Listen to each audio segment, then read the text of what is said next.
मैं direct point पर आता हूँ। अगर मैं कहूँ कि साइकोलॉजी के सिर्फ 8 पावरफुल इफेक्ट्स को एक सीक्वेंस में यूज करके आप अपने दिमाग को परमानेंट गोल्ड मोड पर डाल सकते हो, तो कैसा लगेगा? एक ऐसा सिस्टम जो मोटिवेशन नहीं बल्कि आपका पूरा डिसिप्लिन बदल देगा।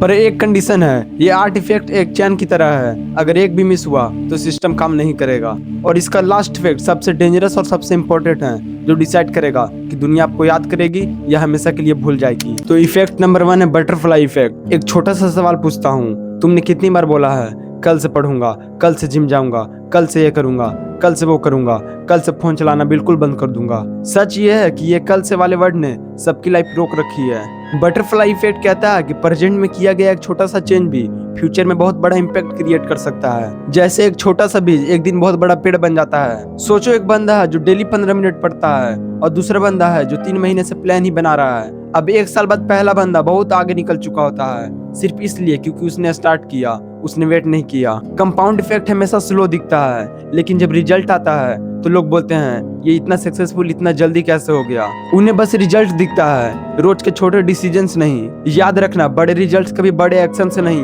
बल्कि छोटे एक्शन से बनते हैं।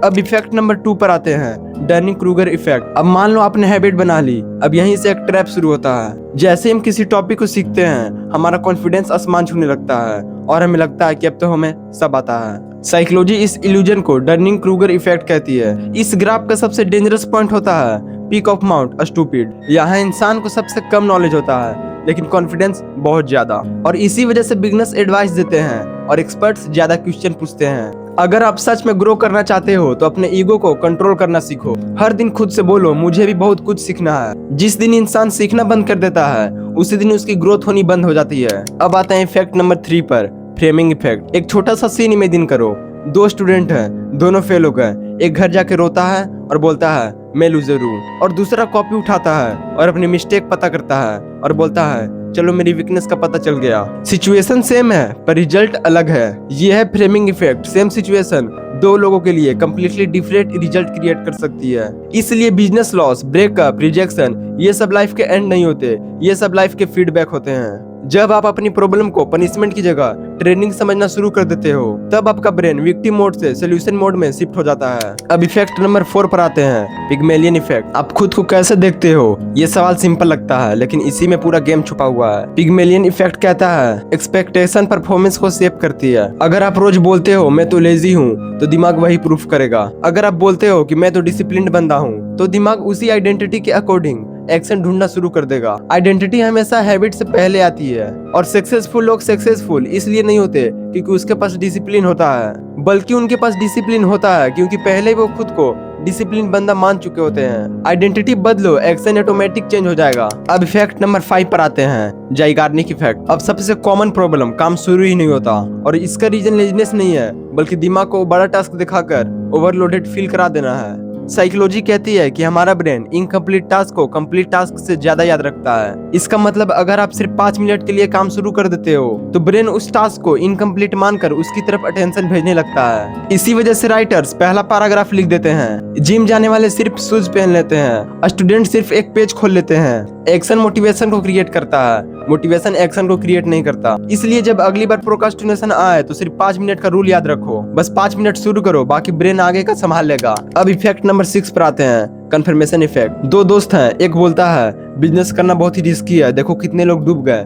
दूसरा बोलता है बिजनेस ही सबसे बड़ा अपॉर्चुनिटीज है, देखो कितने लोग बन गए। दोनों सही है क्योंकि दोनों सिर्फ वही ढूंढते हैं जो उनकी बातों को सही करता हो। यह है कन्फर्मेशन इफेक्ट। हमारा ब्रेन सिर्फ वही देखना पसंद करता है जो हमारे पुराने बिलीफ को सपोर्ट करे। इसलिए इंटेलिजेंट सिर्फ अपने बातों को प्रूफ नहीं करते, वो अपने बातों को चैलेंज भी करते हैं। हर महीने बस एक बुक ऐसी पढ़ो जो आपके थिंकिंग के बिल्कुल अपोजिट हो। ऐसी लोगों की बात सुनो जिनसे आप एग्री नहीं करते हो। ये अनकंफर्टेबल जरूर लगेगा लेकिन इसी डिस्कम्फर्ट के अंदर ग्रोथ छुपी हुई है। और अगर आप अभी तक वीडियो देख रहे हो तो सच में प्राउड ऑफ यू। आप खुद को इम्प्रूव करने के लिए सीरियस हो, बस रुकना मत। अब अगले 2 इफेक्ट सबसे पावरफुल हैं। अगर इन्हें मिस किया तो बाकी के 6 इफेक्ट यूज करने के कोई फायदा नहीं होगा, क्योंकि असली ट्रांसफॉर्मेशन यहीं से शुरू होता है। और अगर तुम खुद को बदलने के लिए सीरियस हो तो अभी इस चैनल के बाकी वीडियोस को देखो। अगर थोड़ा सा भी यूजफुल लगे तो चैनल को सब्सक्राइब करना मत भूलना। और कमेंट में एक चीज जरूर बताना, तुम कहाँ से वीडियो देख रहे हो, ताकि मैं भी तो देखूं मेरे ऑडियंस कहाँ तक फैली हुई है। चलते हैं इफेक्ट नंबर 7 पर, यानी पर्पल काउ इफेक्ट। आज सोशल मीडिया पे लाखों क्रिएटर्स हैं, लाखों बिजनेस हैं, लाखों स्टूडेंट हैं। क्वेश्चन ये नहीं कि आप कितने टैलेंटेड हो, बल्कि क्वेश्चन ये है कि आप कितने यूनिक हो। अगर सारी गाय ब्लैक और व्हाइट है तो पर्पल काउ ही सबका टेंशन ले जाएगी। आपको भी अपनी लाइफ में एक यूनिक आइडेंटिटी क्रिएट करनी होगी। हो सकता है कि आपका कम्युनिकेशन स्किल यूनिक हो सकता है कि आपका एडिटिंग स्किल यूनिक हो सकता है कि आपका प्रॉब्लम सॉल्व करने का तरीका यूनिक हो। तो कॉपी मत बनो, कैटेगरी बनो। ट्रेंड फॉलो मत करो, ट्रेंड क्रिएट करो, यानी कुछ यूनिक करो। और अब आता है सिस्टम का सबसे फाइनल और सबसे पावरफुल इफेक्ट, हेलो इफेक्ट पर। जब लोग आपको एक चीज में एक्स्ट्रा ऑर्डिनरी देखते हैं तो उनका ब्रेन कंज्यूम करता है कि अब बाकी चीजों में भी एक्स्ट्रा ऑर्डिनरी हो गए। इसलिए एक कॉन्फिडेंट स्पीकर इंटेलिजेंट लगता है, एक फिट इंसान डिसिप्लिन लगता है, और एक सक्सेसफुल एंटरप्रेन्योर ट्रस्टवादी लगता है। रियलिटी अलग हो सकती है, लेकिन परसेप्शन इसी तरह काम करती है। इसलिए अपनी एनर्जी हर चीज को एवरेज करने में मत लगाओ। एक स्किल चूज करो और उसमें इतना मास्टर बन जाओ कि लोग आपका नाम सुनते ही उस स्किल को याद करें। उस एक एक्सीलेंस का हेलो आपकी कैरियर, आपकी पर्सनैलिटी, आपका नेटवर्किंग और आपका ब्रांडिंग को मल्टीप्लाई कर देगा। और अगर आप इन 8 इफेक्ट्स को ध्यान से देखो तो ये रैंडम साइकोलॉजी इफेक्ट्स नहीं है, ये एक कंप्लीट ट्रांसफॉर्मेशन सिस्टम है, जहां हर इफेक्ट अगले के लिए एक कड़ी है। जैसे छोटी शुरुआत करो, बटरफ्लाई इफेक्ट, अपना ईगो तोड़ो, डनिंग क्रूगर इफेक्ट, प्रॉब्लम को अपॉर्चुनिटीज में बदलो, फ्रेमिंग इफेक्ट, अपनी आइडेंटिटी अपग्रेड करो, पिग्मेलियन इफेक्ट, एक्शन शुरू करो, जाइगार्निक इफेक्ट, अपनी थिंकिंग एक्सपेंड करो, कन्फर्मेशन इफेक्ट, भीड़ से अलग खड़े हो जाओ, पर्पल काउ इफेक्ट, और फिर दुनिया की नजरों में अपनी वैल्यू मल्टीप्लाई करो, हेलो इफेक्ट। यही है असली गोड मोड। गोड मोड का मतलब परफेक्ट बनना नहीं होता, बल्कि कल वाले वर्जन से बेहतर बनना होता है। तो आज से मोटिवेशन के पीछे भागना बंद करो, अपने माइंडसेट के सॉफ्टवेयर को अपडेट करो, क्योंकि जिस दिन आपका सॉफ्टवेयर बदल गया उस दिन आपकी पूरी लाइफ बदल जाएगी। अगर ये फ्रेमवर्क काम आया तो लाइक जरूर करना, और अगर आप चाहते हो कि मैं ऐसे ही डीप साइकोलॉजी वीडियोस बनाऊं तो चैनल को अभी सब्सक्राइब कर लो। तब तक के लिए see you in the next video.